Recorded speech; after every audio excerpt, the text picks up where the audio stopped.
بسم اللہ الرحمن الرحیم۔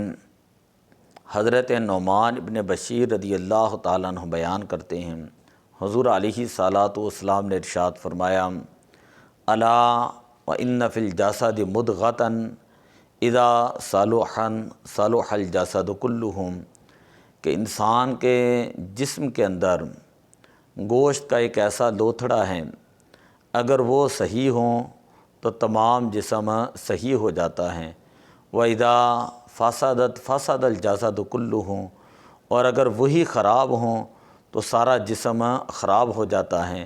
الا وہی القلب، فرمایا کہ وہ دل ہے، کہ انسان کے جسم کے اندر دل جو ہے وہ تمام اعضاء کا بادشاہ ہوتا ہے۔ اور ویسے بھی ایک مقولہ ہے، الناس علی دین ملوکہم، کہ لوگ بادشاہوں کے طور طریقے پر ہوتے ہیں، جیسا بادشاہ ہوتا ہے لوگ اس کو فالو کرتے ہیں۔ تو اگر انسان کا دل جو ہے وہ صاف ہوں، نیت کے اندر اخلاص ہوں، تو انسان کے تمام اعضاء وہ دل کی پیروی کرتے ہیں، اور تمام اعضاء جو ہیں وہ بھی نیک ہوں گے۔ انسان کا دل صاف ہوں تو سب سے پہلے انسان کی سوچ وہ پاک اور صاف ہوتی ہے۔ انسان کا دل صاف ہوں تو انسان کی نگاہ صاف ہوتی ہیں۔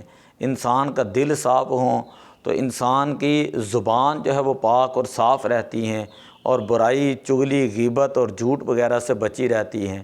انسان کا دل صاف ہوں تو انسان کی شرمگاہ گناہوں سے محفوظ رہتی ہیں۔ مولانا روم رحمۃ اللہ تعالیٰ علیہ بڑی خوبصورت بات بیان فرماتے ہیں۔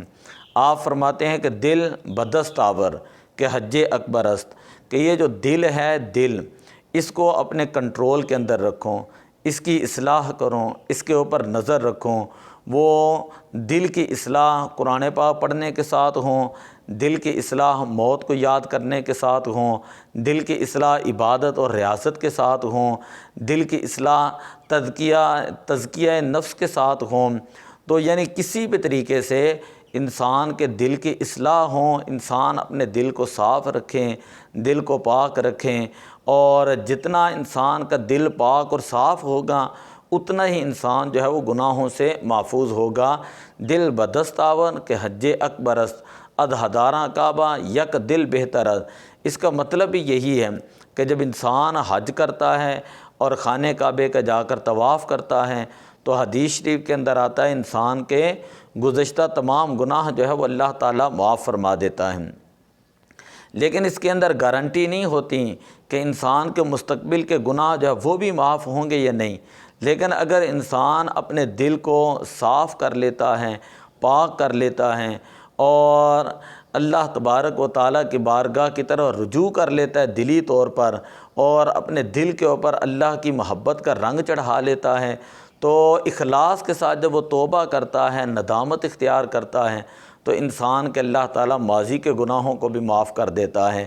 انسان حال کے اندر بھی گناہوں سے محفوظ رہتا ہے، اور انسان مستقبل کے اندر بھی گناہوں سے محفوظ رہتا ہے۔ جب دل صاف ہوگا، دل نیک ہوگا، تو انسان کی زبان بھی نیک ہوگی، انسان کی نگاہ بھی نیک ہوگی، انسان کی سوچ بھی نیک ہوگی، انسان کے ہاتھ پاؤں اور شرمگاہ جو ہیں اللہ تعالیٰ ان کو بھی گناہوں سے جو ہے محفوظ رکھ لیتا ہے۔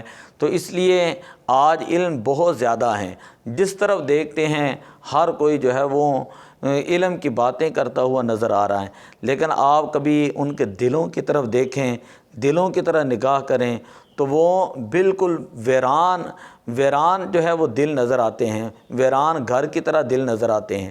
تو اس لیے کوشش کرنی چاہیے کہ انسان ساتھ ساتھ پڑھے اور ساتھ ساتھ عمل بھی کریں۔